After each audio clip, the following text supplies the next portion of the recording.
Hey Catscast listeners, Brett Barry here with an extra edition this week, slipping in between two regular episodes. Before we get into today's conversation, a couple of things. If you haven't heard last week's show yet, go back and give it a listen. We sat down with Danny Davis, a fluvial geomorphologist, that's right, who's spent the last 3 decades studying Catskill streams. And the response has been really moving. One listener wrote in to say it was, and I'm going to bleep this, so interesting I want to scream. Well, that's a first. A couple of listeners were so moved by Danny's story, they wrote heartfelt letters and asked me to forward them along. I did.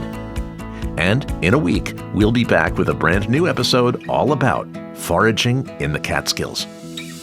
Now, today's episode. You may have caught a version of this on WJFF Radio Catskill, where Catscast leads its own life every Saturday at 11 a.m., but with a public comment deadline coming up fast, June 1st, I wanted to make sure it reached the podcast feed too. I sat down with Jeff Senterman, Executive Director of the Catskill Center, to talk about a state report that could reshape how one of the most visited spots in the park, Kaaterskill Falls and the Kaaterskill Clove area, is managed going forward. We're talking potential visitor caps, timed entry, shuttle service, and more. The public comment period is still open through June 1st, so this is a timely one. Let's get into it. We're here today at the Catskill Visitor Center in Mount Tremper, New York, with Jeff Senterman, who's the Executive Director of the Catskill Center. Welcome to the show, Jeff. Good morning, and thank you so much for having me. Yeah. So today we're talking about something called the VUM, or Visitor Use Plan. It seems every time I interview you, there's some acronym involved. Last time it was the CAG. And I believe that those two things are pretty closely related. So can you tell me a little bit about what the VUM is, why we're talking about it now, and how the CAG ties into it? Because I think that one led to the other in a way. Absolutely. So the Visitor Use Management Framework, or VUM, that is the new acronym of the day. That is a process, a framework that has been established by federal agencies that manage land, so like the National Park Service, the Bureau of Land Management, et cetera. And that is used to look at a piece of parkland and kind of understand what are the important values, what are the concerns on that property, and how can the natural resources, the infrastructure, and the people experience all be managed together to best protect natural resources, but also provide the best experience for visitors. And so when I was on the Catskill Strategic Advisory Group, which was the CAG, we looked at a lot of different scenarios and ideas of how to better manage the Catskill Park. And you can imagine that as many parks as there are, there's probably as many ideas of how to manage those parks. But this visitor use management framework has been something that has been working for many years on federal recreational lands. And so in the interest of moving forward and also using something that has already been tried and tested, the CAG group in their final report recommended to the state of New York that we find pilot projects both in the Adirondacks and in the Catskills and move forward with using that framework to see if we can make the management of that high-use area better. And so in this case, it decided to use the Kaaterskill Clove area, so basically Route 23A between Palinville and Haines Falls, along with Kaaterskill Falls itself, which is off North Lake Road, and all of 23A through the Clove. And so what happened from there was the New York State DEC, the Department of Environmental Conservation, had a consultant come on and start working for them. This consultant had a lot of experience doing this visitor use management framework work on federal lands. They spent about a year and a half gathering data, and they put together this report, and that report is what has been released by the DEC now for public review and public comment. So the CAG had lots of different elements in the Catskills, right? It wasn't just the Kaaterskill Clove, but that was one element that was pulled out for the VUM? Yes. So the CAG report and the work of the CAG, what it really pointed out to was that the Catskills are seeing ever increasing visitorship and use in sometimes very specific areas, but also kind of in a large scale across the park. And I think everybody knows that our two biggest hotspots are Kaaterskill Falls, the Kaaterskill Clove area, along with Peekaboo's Blue Hole. So I was going to ask about Peekaboo's Blue Hole. How come that didn't make it into this new report? So in the interest of being a pilot project to have this consultant work on the VUM framework, we had suggested Kaaterskill Clove be used as a test case. And then also sort of in the real world, would this type of framework work in the Catskill Park with the mix of forest preserve, with the mix of nonprofit lands, with the mix of communities being right in with the forest preserve? It's a different scenario than, say, a national park where the federal government owns all that land. Here in the Catskills, New York State only owns portions of the land within the Catskill Park. And so whatever management strategy they use would have to be a collaborative one. And that's where this framework comes in really handy, pulling together a lot of different moving parts to establish ideas and goals that everybody can work together to better manage that property. So at this point, how binding is all of this? And then we'll get into kind of the nitty-gritty of what it recommends. The first thing I want to emphasize is that even when the comment period closes on this report, nothing is set in stone. This is an advisory report prepared by consultants that was given to the DEC at its conclusion. The report itself is not policy. It's not a regulatory document that will, upon the closure of the public comment period, enact itself. This is only an advisory document that the department is using to understand the issues at Kaaterskill Falls and Kaaterskill Clove. The process from here, the public has this opportunity. Groups like the Catskill Center have this opportunity. We're all going to be giving the DEC lots of comments and sometimes celebrating moving forward towards this framework, but in other places not agreeing that timed entry systems or permit systems would be the appropriate management mechanism here. So what I expect is DEC will gather a lot of feedback. They will have a better idea of what strategies could work and probably wouldn't work. And then to really complete this process, what this framework, what this report that we were given lacks is a look at the natural resources and also the infrastructure. So DEC kind of has to go back to their planning department, develop what they call a unit management plan, which is the document that actually guides management on each piece of state land. They have to take that feedback and the report that they just completed on the VUM at Kaaterskill Clove. They have to look at the natural resource inventory, and they have to look at the infrastructure within that unit to see, is it appropriate? Can it be improved?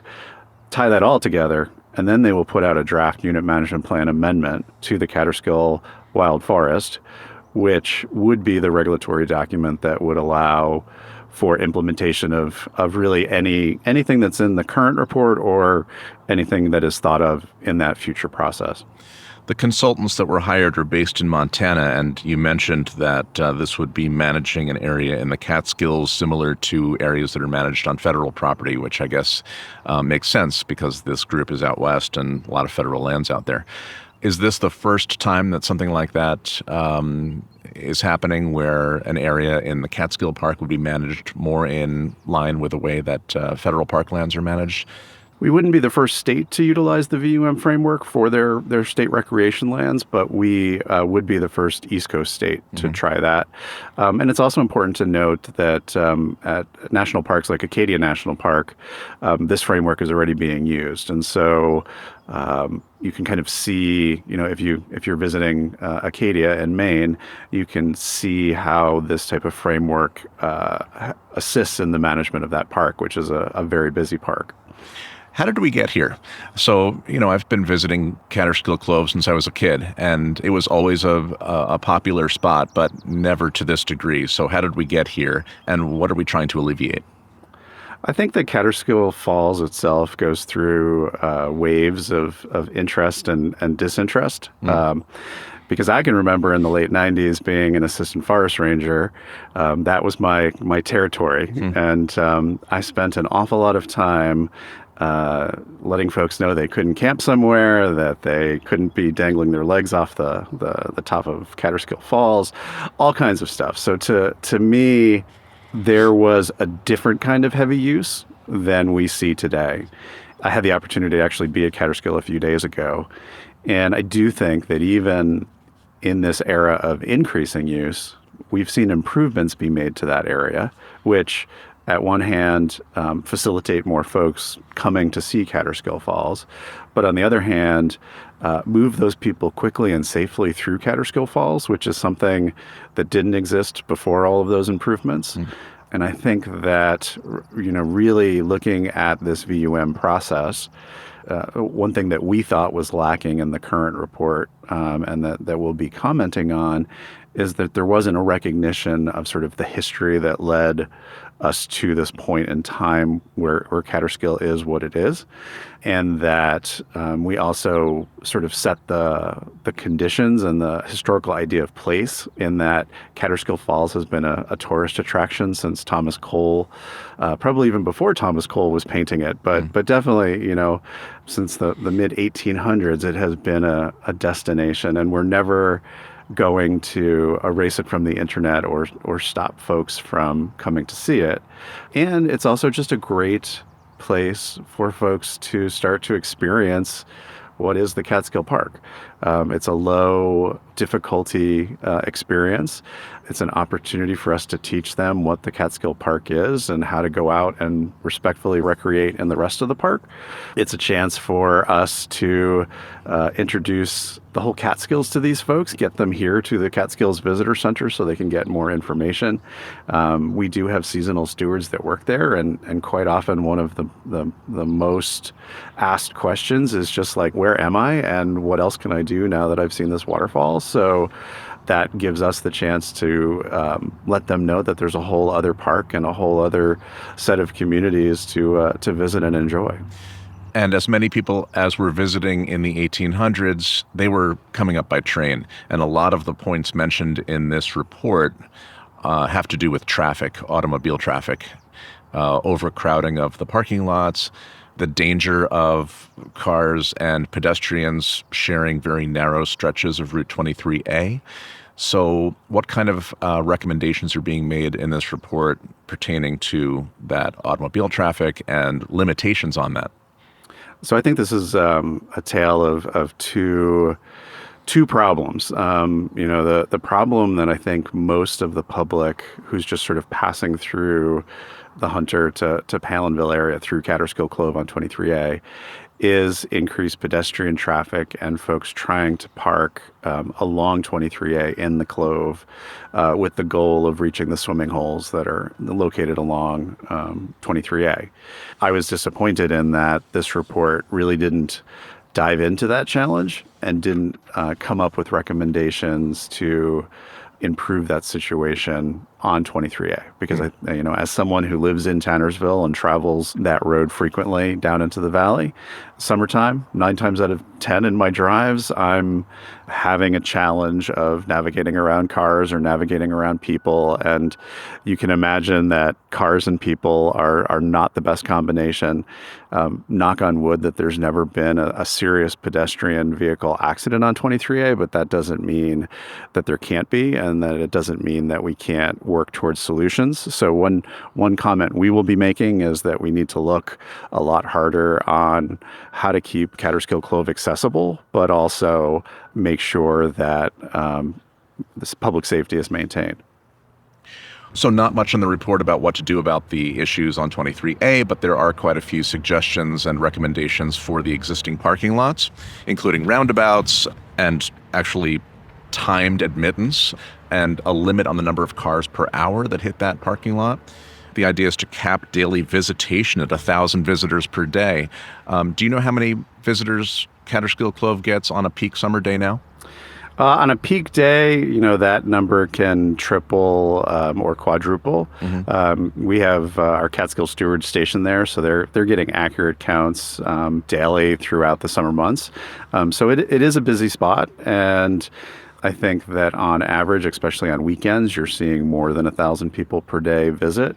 I also think it's important to understand that the vast majority of those folks visiting are having a very short experience. They're parking, they're going to the observation platform, and then getting back to their car and moving out. So you're not looking at folks. 1,000 folks per day are not having day-long hikes around Kaaterskill Falls.